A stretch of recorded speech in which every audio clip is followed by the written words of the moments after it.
Oi, gente, tudo bem? Eu sou Helene Cipim. Vamos continuar o Kybalion. Estamos no capítulo 13, o gênero. Começa assim: o gênero está em tudo. Tudo tem os seus princípios masculino e feminino. O gênero se manifesta em todos os planos. O Kybalion. O sétimo grande princípio hermético, o princípio de gênero, contém a verdade, que é a gênero manifestado em tudo, que os princípios masculino e feminino estão sempre presentes e em ação em todas as fases dos fenômenos e todos os planos da vida.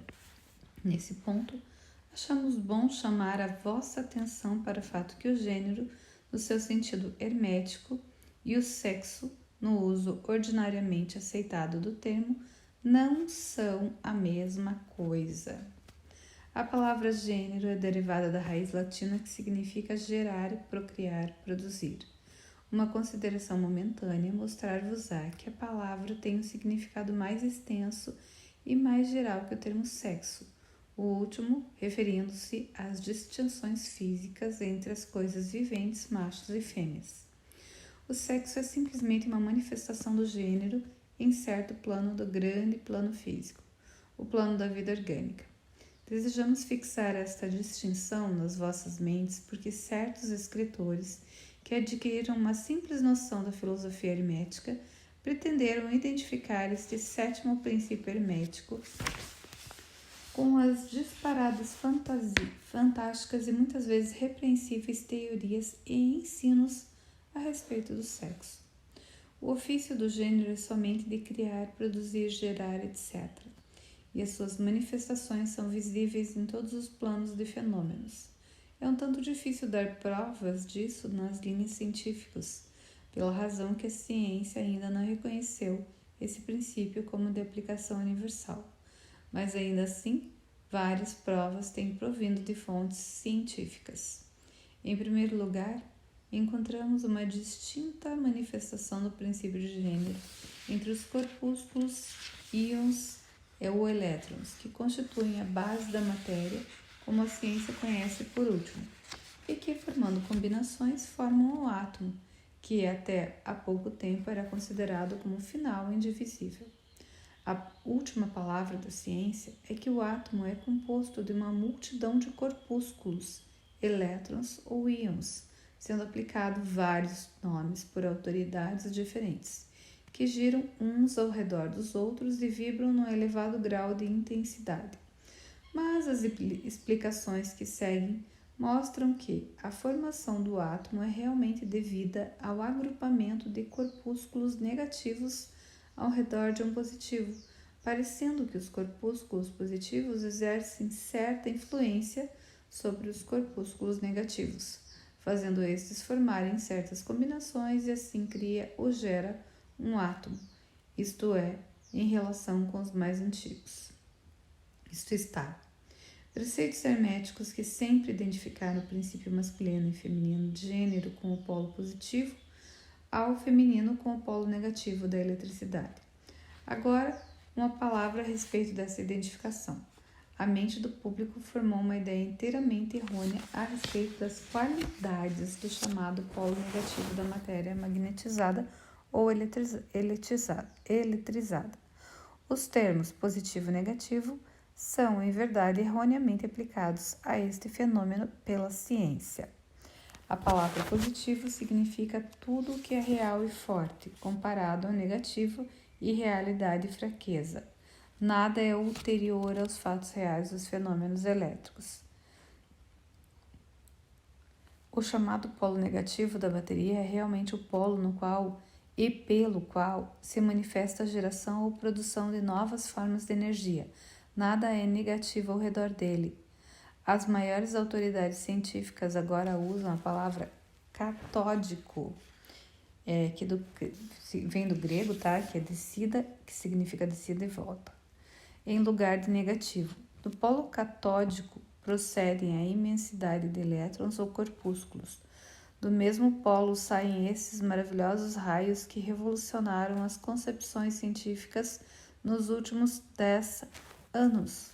O polo catódico é a mãe de todos os fenômenos estranhos que tornaram inúteis os velhos livros e que fizeram muitas teorias admitidas serem proscritas do programa de especulação científica. O polo catódico ou negativo é o princípio materno dos fenômenos elétricos e das formas mais sutis da matéria. Já é conhecido pela ciência. Assim, vedes que temos razão quando recusamos usar o termo negativo nas nossas considerações sobre o assunto, ou insistindo na substituição da palavra feminino pelo antigo termo. Os fatos da condição nos levam a isso, sem mesmo tomarmos em consideração os preceitos herméticos, e assim usaremos a palavra feminino no lugar de negativo, falando deste polo de atividade. Os últimos ensinos científicos são que os corpúsculos criadores ou elétrons são femininos.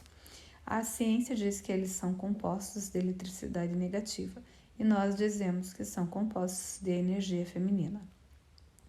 Um corpúsculo feminino abandona um corpúsculo masculino e toma nova direção.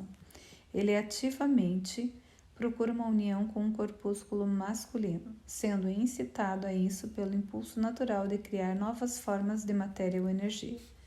Um escritor costuma até empregar a frase: ele, a um dado tempo, procura, de sua própria volição, uma união, etc. Este destacamento a esta união forma a base da maior parte das atividades do mundo químico. Quando o corpúsculo feminino une-se ao corpúsculo masculino, começa um certo processo. As partículas femininas vibram rapidamente sob a influência da energia masculina e giram ao redor da última. O resultado é o nascimento de um novo átomo. Este novo átomo é realmente composto da união dos elétrons ou corpúsculos masculinos e femininos, mas quando a união é formada, o átomo torna-se uma coisa separada, tendo certas propriedades, mas não manifestando muita propriedade da eletricidade independente. O processo de destacamento ou separação dos elétrons femininos é chamado ionização. Estes elétrons ou corpúsculos são os mais ativos trabalhadores no campo da natureza, proveniente das suas uniões ou combinações. Se manifestam os diversos fenômenos da luz, do calor, da eletricidade, do magnetismo, da atração, repulsão, afinidade química e o inverso, e outros fenômenos semelhantes. E tudo isso procede da ação do princípio do gênero no plano da energia. A parte do princípio masculino parece ser a de dirigir uma certa energia inerente para o princípio feminino, e assim pôr em atividade o processo criativo. Mas o princípio feminino é sempre o único que faz ativa a obra criadora, e isso é assim em todos os planos. E ainda, cada princípio é incapaz da energia operativa sem o outro. Em muitas formas da vida, os dois princípios estão combinados em um só organismo. Por esta razão, tudo no mundo orgânico manifesta ambos os gêneros. Há sempre o masculino na forma feminina e o feminino na forma masculina. Os ensinos herméticos contêm muita coisa a respeito da ação dos dois princípios de gênero, na produção e manifestação das diversas formas de energia, etc. Mas não julgamos convenientemente entrar em detalhes a respeito dos mesmos neste ponto, porque não podemos sustentá-los com provas científicas, pela razão que a ciência ainda não progrediu o necessário para isso. Mas o exemplo que vos demos dos fenômenos dos elétrons ou corpúsculos vos mostram que a ciência está no caminho reto e poderia também dar-vos uma ideia geral dos princípios ocultos. Diversos dos principais investigadores científicos declararam a sua opinião que na formação dos cristais foi descoberta alguma coisa que corresponde à atividade sexual, que é uma outra bagatela mostrando a direção em que sopram os ventos científicos. E cada ano traz outros fatos para corroborar a exatidão dos princípios herméticos de gênero. Seria estabelecido que o gênero está em ação e manifestação constante no campo da matéria inorgânica e no campo da matéria da energia ou força.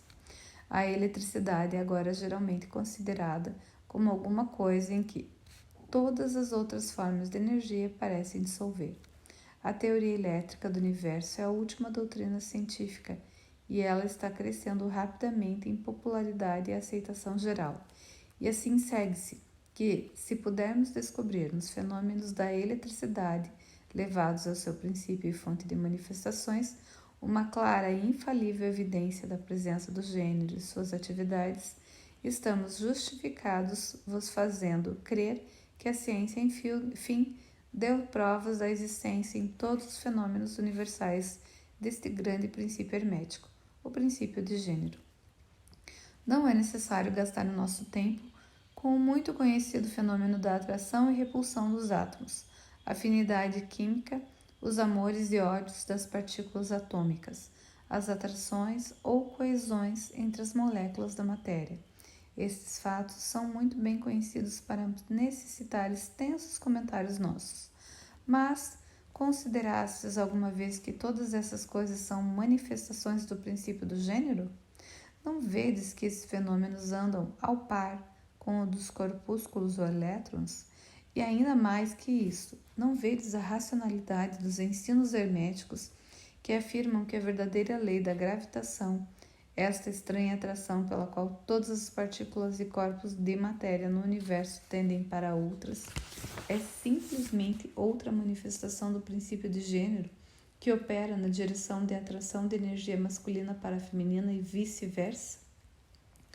Não poderemos dar-vos provas científicas disso agora, mas vamos examinar os fenômenos à luz dos ensinos herméticos sobre o assunto e veremos se não tereis uma mais útil hipótese que as oferecidas pela ciência física.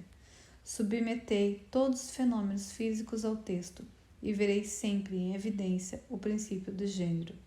Permiti-nos agora passarmos à consideração da ação do princípio do plano mental. Muitas ideias interessantes têm nele a sua examinação. E a gente terminou o princípio do gênero e vamos para o gênero mental, capítulo 14, cenas dos próximos capítulos.